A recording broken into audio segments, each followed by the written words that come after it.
خب بالاخره بعد از 7 سال کارت مربیگری ما هم آماده شد و داریم میریم این کارتو بگیریم از باشگاه انقلاب.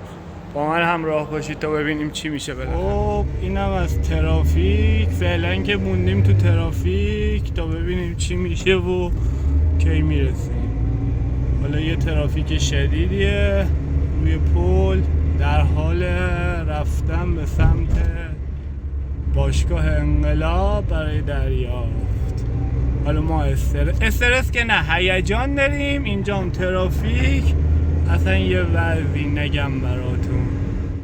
خب اینم نزدیک باشگاه فدراسیون، باشگاه تنیس انقلاب.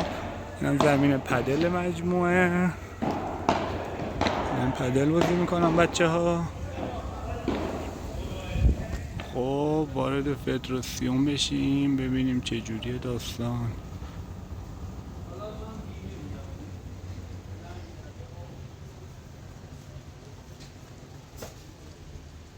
خب اینم از زمینای باشگاه انقلاب. بالاخره ما بعد از 7 سال که کارتمون صدور پیدا کرده بود امروز تونستیم کارتو بگیریم.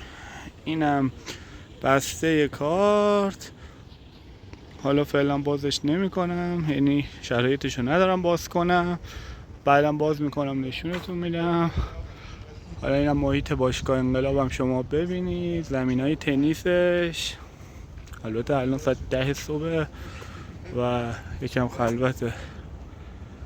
اینجا هم خود باشگاه انقلابه. بالاخره این مرحله از زندگی ما هم تموم شد. کارتو گرفتیم تا برای اتفاقا و شرایط دیگه.